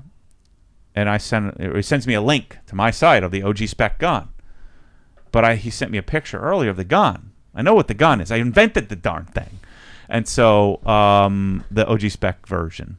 And so at the end of it, he's like, "Fine, yeah, agree to disagree. I don't have I don't have what you said I have." I'm like, I'm not asking you. I'm telling you this. And so I've got, and then, the Yum Cars guy sends me an email saying, I didn't know I was making you mad, blah, blah, blah. Like literally using my exact words, using the same, like I bought 26 buckets, and like all the guys next door just lose their minds about what this guy's saying. Just copying, just straight copying. He thinks he's honoring the source by emulating. That's not fair. That's not what he's doing. He's straight copying. You don't just because you put my name on the website, but then you're claiming that you're doing all this testing and all this but you're using the same words I'm using. You're not doing that. It's just straight copying, and then comes to the U.S. and sells to the Clean Garage, which is they're on the Chinese level of emulation and copying, and that's what they do. They don't care. So I'm getting all these reminders and all these indicators, all these things that just keeps coming up with me to me where I just want to complain. And so what I've figured out, going back to my original conversation about using terms like overpriced, sometimes I couldn't see it. Like, why am I complaining about this? No one cares. Nobody cares. Customers don't care. The vendors don't care. The manufacturers don't care as long as they're selling product. The only person who cares is me. So why don't I figure out how to make it not happen? And so that's what I'm working on figuring out. And so instead of being a frickin' crybaby about it like I've been for the last 3 or 4 years, if I'm going to invent something, why don't I just figure out how to capture it? and to then really support it. And then I can make sure that the guy in Australia doesn't get the janked version and think he's getting the right thing. His is a Mosmatic gun, but it's not the one he thinks he's got. It's not the right one. And the fittings are not the right fittings because they're screwed all the way in. So they've got the wrong threads matched up. They're just not doing the right stuff, but everybody thinks they're getting it. And so I've got to be able to provide a solution to make sure that the detailing companies in Australia, the detailing companies in the UK, the detailing companies in Canada, the detailing companies in the US, I want to make it easier for them to emulate and copy. And then I'll feel really good about supporting them. They'll feel good about supporting me and supporting the product. We can then have more. We can generate and sell more of the products. We can get companies to make better stuff. And so I'm working on figuring out how to make that solution work better so that the guy in Australia doesn't hate me because he thinks I'm just a crybaby complainer because I'm saying that it's my way or the highway. No. You got the wrong one, bro, and it's not your fault. I'm just trying to help you understand that so we can make sure that it's working correctly. You got the wrong wand. You got the wrong gun. You don't have what you think you have, and they're getting you almost the way there, but not quite. So stop using the term overpriced, and I'm going to stop crying like a baby. I'm going to start figuring out how to make this happen. All right. I'm going to crank through a couple quickly here. Let's be ready to answer. Short question. All right, here we go. What do you got to do? I paid the paycheck. Let's keep going. I'm feeling good today. I can stay here all day. That's fine. You're going to be the one. Got to go polish. G. Allen. Not sure if it's been asked yet, but will Mike's GT3 RS be getting dialed in on the channel? I don't know. I think he's got it pretty well dialed. I'm sure we'll show it at some point. Yeah. 86 says, hey, Matt and Chris, I'm about to take delivery of a new Civic Type R. Nice. I'm going to get it ceramic coated. Okay. Should I go to the trouble of adding PPF as well, or am I wasting my money? I just think it depends on how you're going to use the car and where it's at, and how much highway and tailgate, to how much you ride on people's bumpers and stuff like that. PPF on a car. What is that car? Like a $60,000 car, $60,000 car. I just think that we get a little too wound up with spending too much money on a car. He's not going to have that car 10 years from now. Probably not. If you're going to be one to buy it and keep it forever, and maybe do that. But when you trade that car in, a dealer's not going to give two craps about the PPF or if there's a rock chip or something.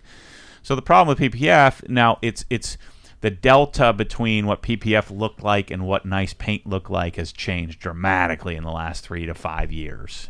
10 years for sure. So 10 years ago, 9 years ago when I was making videos, I didn't want PPF because it looked freaking terrible. Now, if you get a really good installer, like my Brewster looks and my E92 looks freaking fantastic, but still doesn't look as good as just regular old paint. So I think that most of the time doing PPF is a bit much. I'm not doing it on the GTS. I didn't do it on the Evo. Not doing it. I didn't do it on the E36. I did it on the Brewster car because I think that will help with my psyche, and then same thing the E92 because I think it would help with long-term value. But to spend $3,000 on PPF on a $55,000 car, $60,000 car,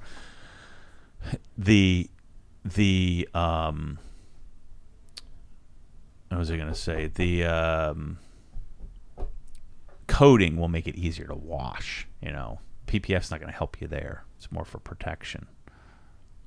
Cody says, hey, I placed an order for the Crenzo 1322 TS. Nice. But the machine just hums and doesn't turn at all. Any fixes that you can recommend, Matt? Well, that's not good. You got water going through it?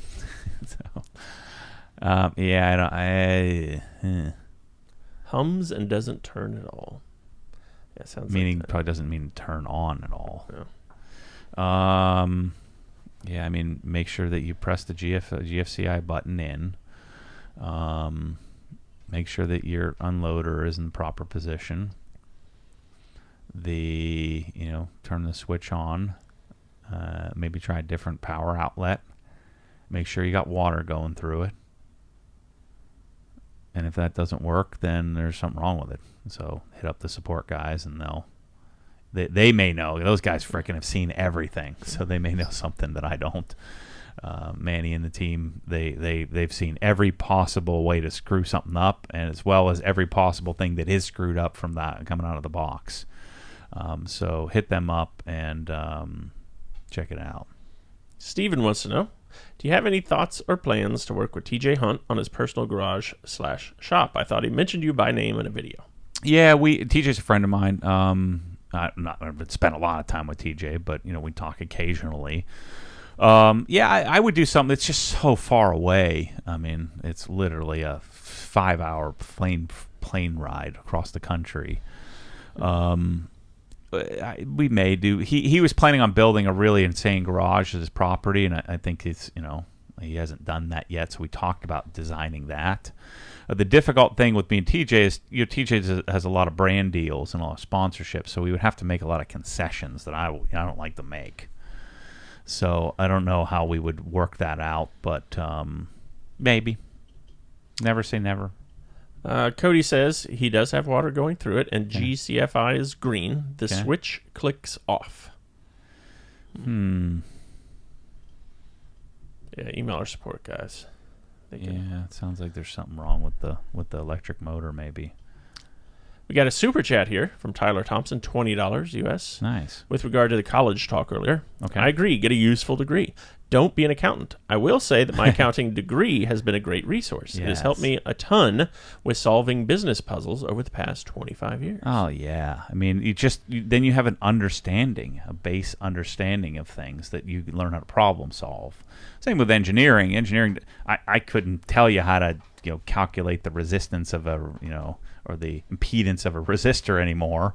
I'd have to go look it up and figure it out and figure out how all that works. But I learned how to solve problems, learn how to problem solve. And so, getting a degree in some sort of problem solving realm, and you may pick up some things that may help you figure out what you exactly want to do and what you want to be, focused on. But yeah, I think being an accountant, now if you build an accounting business, you do it. Speaking of accounting, going back to the talk earlier about what you can and can't do, Brad says Eric is smart. All those things will be very difficult to defend in an audit. The government is not forward thinking. Yeah, certainly not, right? And so we're in a new realm of influencers and influencer marketing, and from what I understand, they're disallowing a lot of these people taking trips and stuff like that. You got to make a strong case, and they're not like on the cutting edge of what it makes sense to generate revenue, right? So they're going to go back to precedent. Eric S. in the chat says, I'm a CPA named Eric as well. And the other Eric had great advice. Yeah. Let's see. Dragon43 wants to know, have you noticed any significant improvements in your autoimmune system /allergies since being carnivore? I don't really have many allergies. I seem like even like my seasonal allergy, like with pollen, I kind of grew out of it, I guess.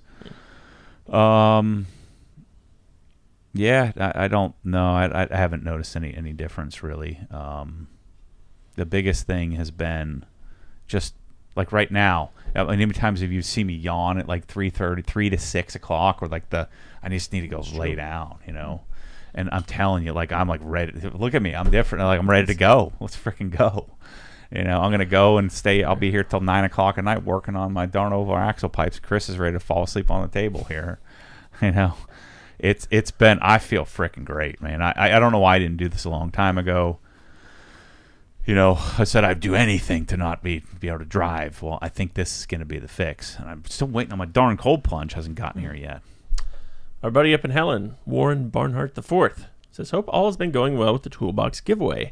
Any word on the Destin OG Helen meetup? I got to make sure the car's dialed in before showing up. So I've got a post. I'm going to do it from 9 to 5. So that way I don't get like 1 million people at once. Right. So I'm going to run it from 9 to 5 on Saturday the 30th. You go to the main gate, the main front gate of Innsbruck. Well, I'm going to have Bryce make me something, and we'll post something up. and I should probably need to do that now so people can plan ahead. And we'll just be walking people through, touring, hanging out. It's gonna be great. Get your own freaking food. Not doing food. Jennifer's like, well, should I get food? No, these are grown-ups. No smash burgers. Bring your own water. Get your own food. If you want some water, you drink it out of the freaking faucet. This isn't like I'm not whining and cheesing you here, people. Like, just freaking show up. And I'll show you this freaking sick house. What if they bring their own meat? Can they use your grill or the Evo? No. Okay, I tried, people. They got to clean. Well, yeah, no, I don't want that. You got to pay for that. You got to rent the house if you're going to do that. You get to see it. That's all you get for free. If you want to use it, you got to pay. Yeah. No games of NBA Jam. No ping pong. No movies. Stand with your hands behind your back in a straight single file line, and we're going to walk you through. Like it's a, like it's a communist concentration camp or something like that, where you get to see it, don't touch anything, don't look at anything. Somebody's going to show up at 9:01 and camp out on your couch downstairs. Till 6 o'clock. Yeah. Adam Yu says, do you know when Toolgrid hex bit holder is coming? And is that the solution for your Milwaukee drill driver bits kit package? I don't know, and I don't know. Again. So, yeah, I thought it already showed up. Where is that thing? I don't know. I think Tommy sometimes hoards stuff on me. I need to go find it. I think we got one here. I haven't seen it. I have the original 3D printed prototypes of it. I still think it may make sense. Like, I like the little Milwaukee bins, and then you would just tool grid around it, put the bin in the tool grid. But I don't know, and I don't know. All right. Our buddy James Collop up in Indiana says, what's with the new grit guard? Did I miss this? Yeah, they finally talked me into it. It's a detail guards. Yeah, the detail guards version is actually functional, and it fits. Now it fits in our 6-gallon bucket. Originally it didn't, supposedly. So yeah, but Tommy said if you want to make it fit even better, take these little black things off here. Yeah, Take those off. You're good to go. Yeah, those are replacing the original grit guards. Yep. Greg Robinson says, hey, Matt, what kind of music are you into these days? Are you still on some of the country? Yeah, Tyler Childers, those boots are on the Chris way. Stapleton. Yeah, I'm turning into a real man. I'm getting real angry. It's, start roiding out. It's going to be great. My fitness level's been climbing, although I'm freaking hurting. Look at my hands. Man, freaking hands hurt. Yeah. I feel like I'm going back to pre YouTube days, but I had a real wake up call. We were Michelle was hosting a boys volleyball open gym to see if there was enough interest in the school to start a boys program, because she's now directing the whole program. And so I went, and I felt like my freaking hips were gonna fall out of socket. I'm terrible. I've been hitting on a girls' net for, the only times I've hit in the last 3 or 4 years have been on a girls' net, and I'm freaking slamming the ball right into the tape. I'm like, oh my gosh. Trying to show these kids how to do it. I'm like, all right, somebody else do it. I need a different demo because I'm not the guy. It's terrible. Let's see. Jeffrey says, you referred to something earlier as Vomiting Volume. He said that sounds like a great band name. Vomiting Volume, that's good. Let's see. Michael Brett wants to know, I'm watching a lot of your YouTube videos. Nice. Excellent. Is there any on there on polishing for beginners? Loving the videos. Yeah, one of the best series I think to watch is to go back when I was teaching the guy for John's Garage in Atlanta. It's the Raptor series, so that was about maybe 10, 11 months ago. So if you just search Raptor, detailing Raptor on the channel, there I go through the whole process with a kind of a newer, detailing guy. Yeah, and I sent you a link as well, Michael, to another one that he just did recently, actually, on kind of the beginner polisher package and what to use and that sort of stuff. Yeah. Good afternoon, says Chris. On the white Raptor, the Method wheels. Yep. What was the company that makes the center hub caps? Oh, somebody asked me that here recently. Crap. It's called...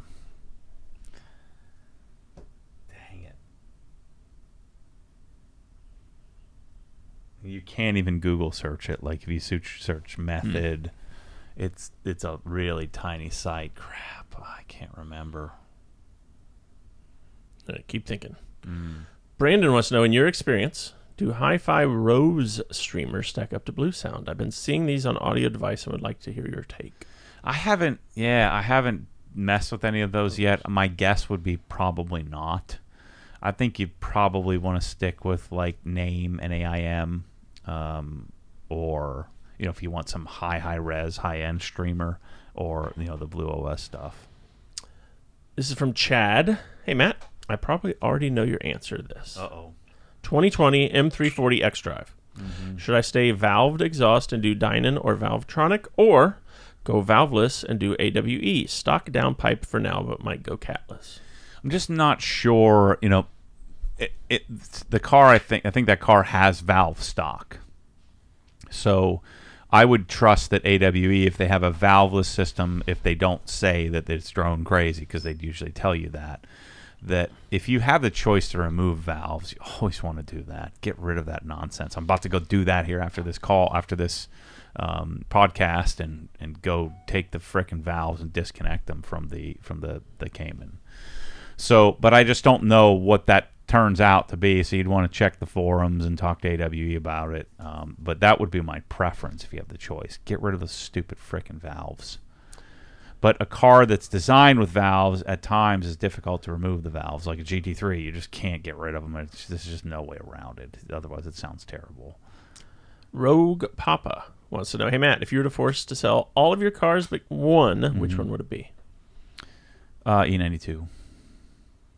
Let's see. Tom S. wants to know, will there be an option to upgrade the hose on the 1122? I would love to upgrade the hose. Thanks. No, it's got a really funky, it's not proprietary, but a funky connection, and where the hose connects to the reel. If you want to maintain the reel, then you really have to keep that hose. Because the way that it spins and turns, we just never, without manufacturing something, that hose isn't terrible.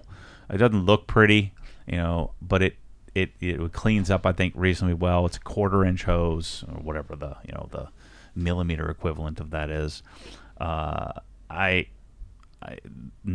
We haven't done it yet. I don't think we ever will, because every time I've headed down that path, it's just too difficult to mess with. Tristan wants to know, have you ever come across or tried Trace My Space? They do custom tool foam through a simple process where you do your layout, send a picture, and then confirm it. It's always janky. I've done that. It just doesn't. It doesn't work right. It doesn't look as good. It just always looks janked. But I've done a few of those in the past from different, maybe that company, maybe not. But I don't like it. If you're gonna do foam, it has to be like, you have to make the foam specific, like you have to trial and error a bunch, and you just can't do that with the old take a picture of it and send it out. RB says, hey Matt, is there a real difference between a 5-year versus 10-year ceramic coating, or is it just marketing? I've heard a 3-year coating is good enough if you maintain it. All of that year stuff is a bunch of nonsense. You're not getting 5 years out of a coating ever, unless your car's sitting in the garage. You're going to pull it off and you're going to start over, So yeah, the year thing means nothing. Just that's them assuming you're an idiot. And so they have to market to idiots. But it's freaking stupid. How about it's as long as it lasts? And so why don't you just listen to me and buy either CSL or CSU if you're going to have somebody install it. So do either G-Technic or C-Quartz, and you'll be good to go. One of those two. Max wants to know, what are the taxes like on a Snap-on box valued at $50,000? Well, yeah, depends. Probably 10 Gs, 8 Gs, something like that, depending on what your tax bracket is. Any solutions, Steve wants to know, for a swirled up dash instrument cluster? Saw you had some on the Evo. Yeah, mine's just dirty. Yeah, you can polish it. You can polish plastic. Just be careful you don't heat it up too much. JC wants to know, when are you going down the OG pressure washer surface cleaner rabbit hole? So many to choose from. I kind of already have. Mosmatic makes the best. Yeah, and the one that we have is a small little guy for like a multi-purpose use, but Mosmatic makes, I think, probably the best surface cleaning devices on the planet. They're expensive, but they have like big commercial industrial versions too. Let's see. From Obsessed Mobile Detailing. With all the products you now carry, I think it would be beneficial if you go through the site and pick a category and give a recap video showcasing all the stuff you carry in that particular category. Yeah, I like that idea. This is good. Jeffrey McNall Jr. wants to know, did you guys like the new Monday Night Football song? I didn't know there was one. Yeah, I didn't. I started watching probably after that. Did Manny get the new iPhone today? Yep. He ordered it.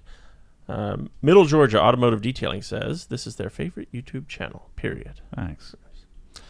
Chad wants to know, any experience with liquid moly Ceratec? Curious if I should add it next oil change on my M340. I don't like messing with additives, you know.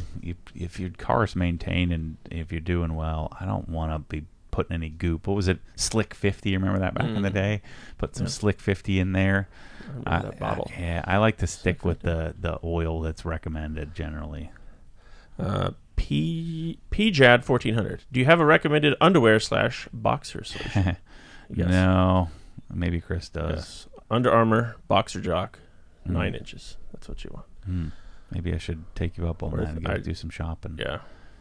I wear Under Armour compression in the gym. You know, the compression shorts. It's the best ever. I'm never wearing anything else. Let's see. Good afternoon from Calgary, Alberta. Revolution Detailing Supplies. Nice. There you go, your future neighbors. Yep. Hello from Montreal. The Canadians are coming in like crazy today. That's awesome. We like the Canadians. Yeah. I like the Canadians. Chris doesn't. Yeah, I don't He really hates like you them all. Yeah. very much. All right, that's all the questions we got for today. Now, you said remind you, but I think you kind of did a little bit of this in your rant. Talking about. Okay, Yeah, gotcha. Yep. It's just, you know, some people don't.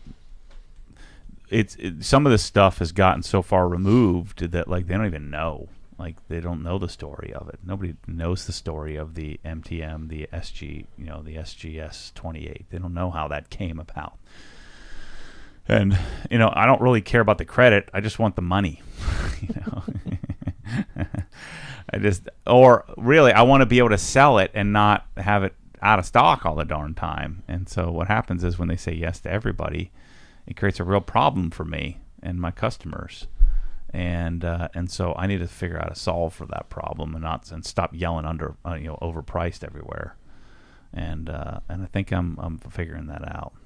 And that's a microcosm of life, right? You figure out. I'm always telling Michelle. She's always telling me all these, not all these problems. She has a problem. I said, so what's the solution? You can hear it when somebody else is saying, what's the solution? We're trying to teach the leaders and people here, come to me with a solution, and then I'll either approve it or decline it. Instead of just complaining, like, what do you want? Well, in a perfect outcome, what would it look like? And shoot, that perfect outcome might be a great outcome for me too. So that's the same thing with the other retailers. Let me create a perfect outcome for them, so they don't end up with some slightly janked version because they don't really know if they're getting the right thing or not. And then I'm happy, and they're happy, and everybody's happy. It's a win for everybody. And they probably will get better margins because I'm going to negotiate that for us all. Last question for you. Did Matt say that he uses Built Amber Touchless undiluted?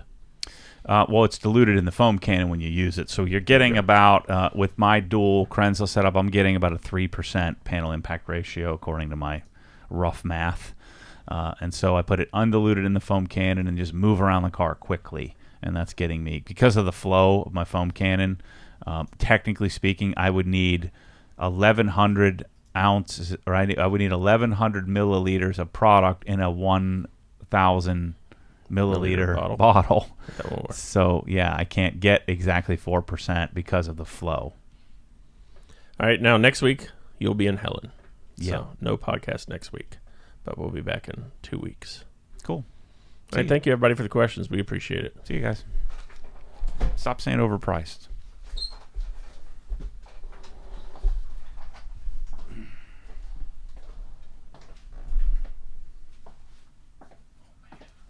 Million